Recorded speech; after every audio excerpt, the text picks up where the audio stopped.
मानने को तैयार नहीं थे, मगर जब हम बार बार दस्तावेजी सबूत सामने लाए तो कल नदीम बाबर साहब ने मान लिया कि गर्मियों में सर्दियों के लिए गैस मिल रही थी। और किस रेट पर मिल रही थी सुनिए। अगस्त में दिसंबर के फ्यूचर्स $5.4 शो कर रहे हैं और अक्टूबर 2 को जब ये टेंडर किया गया दिसंबर का तो 5.5 शो कर रहे हैं। जून जुलाई के बाद मुसलसल कीमतें बढ़ रही थी। हमने अक्टूबर का क्या रेट बताया था सुनिए। 9 अक्टूबर 2020 को खबर छपी कि नवंबर की डिलीवरी के लिए कीमतें पिछले हफ्ते से मजीद बढ़कर $5.5 हो गई हैं और दिसंबर की $5.7 हैं। मगर दिसंबर के टेंडर्स भी वक्त पर नहीं किए गए। जुलाई में जब कीमतें $3 से कम थीं तो पाकिस्तान $4 से $4.5 के फॉरवर्ड कॉन्ट्रैक्ट में दिसंबर के लिए गैस खरीद सकता था, मगर नहीं खरीदी। मगर अफसोस की बात है कि अगस्त, सितंबर, अक्टूबर, नवंबर में भी बार बार मौका ज़ाया किया गया। कीमतें ऊपर जा रही थी, हुकूमत को डिमांड का पता था सर्दियों में गैस नहीं होगी, मगर वक्त ज़ाया किया गया और फिर अरबों रुपए ज़ाया किए गए। मगर वज़ीर आज़म तहकीकात कराएं कि फ़ायदा किसका हुआ, क्योंकि अक्टूबर में दिसंबर की डिलीवरी $5.7 की मिल रही थी, मगर पाकिस्तान ने नवंबर में जाकर दिसंबर के टेंडर्स खोले तो 16.9% तक जाकर LNG मिली। यानी हम कह रहे हैं वो मान लिया कि गर्मियों में यहाँ तक कि अक्टूबर तक सस्ती LNG दस्तयाब थी, मगर नहीं ली गई, देर की गई। खुद जो $5.5 की बात नदीम बाबर साहब बता रहे हैं उस पर भी अगर लें तो भी 6 से 7 अरब रुपए सिर्फ दिसंबर के महीने में बच जाते, एक महीने में। क्योंकि दिसंबर के लिए जब नवंबर में टेंडर खोला गया तो निकला 16.9% का और हुकूमत ने खरीदे 6 कार्गो। $5.5 खुद नदीम बाबर साहब ने माने, उसकी जगह $7.25 तक का रेट मिला। यानी एक कार्गो पर $6 मिलियन का नुकसान हुआ, यानी 6 कार्गोज पर $36 मिलियन का नुकसान हुआ। यानी खुद नदीम बाबर साहब के दावे के मुताबिक 6 अरब का नुकसान और इसी तरह का नुकसान आखिरी वक्त में अगस्त, सितंबर, अक्टूबर और नवंबर के महीने में देर करने से किया गया। अगर जुलाई में फैसला कर लिया जाता तो इस एक साल में 37 अरब रुपए बच जाते। हमने देर से टेंडर करने का मामला उठाया था कि क्यों नवंबर में जाकर दिसंबर के टेंडर्स किए, तो नदीम बाबर साहब ने क्या कहा देखिए। ये कहना कि जी हमने नवंबर में ऑर्डर किया दिसंबर के लिए और कोई गलत काम कर दिया, पहली बात है हमने नवंबर में ऑर्डर नहीं किया। ये टेंडर 2 अक्टूबर को इशू हुआ, 2 अक्टूबर को। एक दफ़ा फिर वज़ीर आज़म और अवाम को गुमराह कर रहे हैं। LNG के सप्लायर्स के लिए वो तारीख मायने नहीं रखती है जब आपने इश्तिहार छापा है। सितंबर में इश्तिहार दिया, वो भी देर से, मगर बिड्स देने की आखिरी तारीख थी नवंबर। सप्लायर्स तो आखिरी मिनट तक जाकर बिड्स देते हैं। कीमतें बढ़ रही थी, उन्हें नजर आ रही थी, मगर हुकूमत ने देर से इश्तिहार दिया। खुद उनके बकौल जो LNG अक्टूबर में $5.5 में दस्तयाब थी वो $7.25 की मिली और 6 अरब का नुकसान हुआ 6 कार्गोज पर।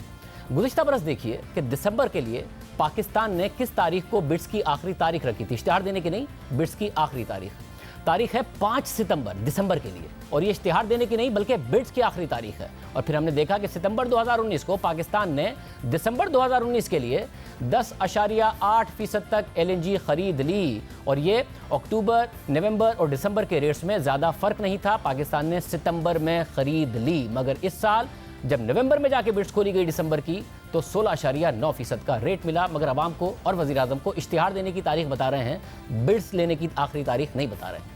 इस साल देर करने की वजह से 16.9% का रेट आया। इतनी महंगी खरीद कर भी क्रेडिट लेने की भी कोशिश कर रहे हैं। मैं आपको अभी व्हाट्सएप करता हूं, जब ये हमारा टेंडर खुला जो दिसंबर का है तो ब्लूमबर्ग का जो रिपोर्टर सिंगापुर में बैठ के इसको रिपोर्ट करता है, उसकी ट्वीट है, मैं आपको अभी मैसेज कर देता हूं, आप खुद पढ़ लीजिएगा स्क्रीन पे। उसने कहा Pakistan has bought at a price better than the prevailing market price. So ये कहना कि जी हमने महंगा खरीद लिया, ये बिल्कुल सरीहन गलत है। लफ्ज़ है प्रिवेलिंग मार्केट प्राइस। देर से इतनी महंगी LNG लेने के बाद भी नदीम बाबर साहब क्रेडिट ले रहे हैं कि जो उस वक्त इतना ऊपर रेट चला गया था उसमें एक बेहतर रेट हमने ले लिया। ये नहीं बता रहे हैं कि अगर 2019 की तरह पहले कर लेते, सिर्फ 1 महीना पहले कर लेते, तो उनके अपने दावे के मुताबिक 6 अरब रुपए इस मुल्क के बच जाते सिर्फ दिसंबर के महीने में। इसी तरह नवंबर, अक्टूबर, सितंबर, अगस्त में मुल्क के पैसे बच जाते और पूरे साल में 37 अरब रुपए बच जाते और 2 साल में 122 अरब रुपए बच जाते, जो टर्मिनल चार्जेस, महंगी LNG और वक्त पर LNG ना मंगवाने की वजह से, फर्नेस ऑयल पर बिजली पैदा करने की वजह से अदा किए गए। हमने प्रोग्राम में पाकिस्तान LNG की तरफ से 2018 में वजारत पेट्रोलियम की तरफ से लिखे गए खत रखे, जिसमें बार बार उनसे कहा जा रहा है कि LNG की डिमांड जल्दी बता दिया करें ताकि सस्ती और वक्त पर LNG मिल जाए। जब हमने 2018 में LNG देर से दरामद करने का मामला उठाया तो हुकूमत मानने को तैयार नहीं थी, मगर कल नदीम बाबर साहब मान गए कि 2018 में देर से डिमांड बताई गई थी। दो लेटर्स का आप रेफरेंस दे रहे हैं ना, ये 2018 के हैं। जी हाँ, ये अभी के नहीं है। जी हाँ। और 2018 में जो डिमांड उस वक्त पावर डिवीजन ने या इंडस्ट्रीज ने दी, वो अक्टूबर में जाके, ये नवंबर 2018 का है। जी, उन्होंने अक्टूबर में जाके फाइनल की। तो उस वक्त पीएलएल ये उनको लिख रहा है कि जी अगर आपने दिसंबर और जनवरी में लेनी है तो जितनी जल्दी बता देंगे, हम पेपरा कंप्लायंट 90 दिन का जो प्रोसेस होता है वो पूरा कर सकते हैं। 2018 की गलती मानी। 2018 में 10 अरब रुपए का नुकसान हुआ। फर्नेस ऑयल से महंगी बिजली पैदा की गई। हालांकि नवंबर 2018 में कोई बिजली फर्नेस ऑयल से पैदा नहीं हुई थी। गैस का क्राइसिस आया।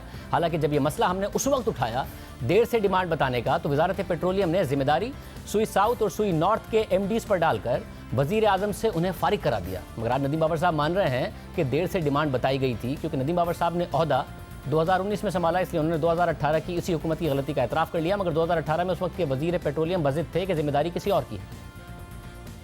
आपने मेरे पहले सवाल के जवाब में कहा कि 3 महीने पहले इन गैस कंपनीज को बताना होता है कि एलएनजी इंपोर्ट करनी है, ताकि ये इंपोर्ट कर सके, सुई नॉर्थ पीएसओ से कोऑर्डिनेट कर सके। अब आप बता रहे हैं कि आपने 28 नवंबर को एक मीटिंग की, 7 दिसंबर को एक मीटिंग की। जब आपको खुद को 28 नवंबर को ख्याल आया है, तो सुई नॉर्थ के एमडी को कैसे ख्याल आ जाता कि वो इंपोर्ट कर ले, जब आपने मीटिंग 28 नवंबर को की है और फर्म डिमांड बताई है? क्या ये एमडीज की जिम्मेदारी नहीं थी? पिछले सेक्रेटरी की जिम्मेदारी नहीं थी? पिछली सीसीओ की जिम्मेदारी नहीं थी? पिछले मिनिस्टर्स की जिम्मेदारी नहीं थी? पिछली हुकूमतों की जिम्मेदारी नहीं थी? जो काम आज हम कर रहे हैं, 3 महीने तो आपकी हुकूमत को हुए ना। आपने कहा 3 महीने पहले बताना पड़ता है, तो आपकी हुकूमत को 5 महीने हो गए, तो आपको बताना था ना। को ठीक करने की कोशिश कर रहे हैं। मैं आपको यह भी बता दूं कि 20 दिसंबर से पहले भी पावर डिवीजन ने एसएनजीपीएल के एमडी को अपनी एग्जैक्ट डिमांड नहीं बताई थी। एक पूरा शिपमेंट आ रहा था जो उन्होंने डाइवर्ट कर दिया। फिर अचानक पावर डिवीजन ने कहा कि हमारी डिमांड है, फिर 6 दिन के अंदर अंदर एक नया शिपमेंट अरेंज करना पड़ा। ये सारा आपकी कंपनी के आने के बाद हो रहा था। टर्मिनल अगर बंद, अभी आप क्या कहना चाह रहे हैं? क्या मुझसे पूछना चाह रहे हैं? मैं आपसे ये पूछना चाह रहा हूं कि आपने नहीं देखा, 28 नवंबर को आपको जाके ख्याल आया कि सर्दियां आ रही हैं, बहुत शॉर्टेज हो जाएगी, पावर डिवीजन ने आपको नहीं बताया, आप और उमर अयूब साहब मिलकर नहीं बैठे, आपने सब स्टेक होल्डर्स को मिलकर नहीं बिठाया। मुझे टर्मिनल के बारे में क्यों नहीं बताया? जिम्मेदारी किन लोगों की थी? और आज नदीम बाबर साहब मान रहे हैं कि 2018 में देर से डिमांड बताई गई थी। 10 अरब रुपए का नुकसान मान लिया है। दिसंबर 2020 में 6 अरब रुपए का नुकसान मान लिया है। बाकी 122 अरब रुपए का नुकसान भी मान लेंगे।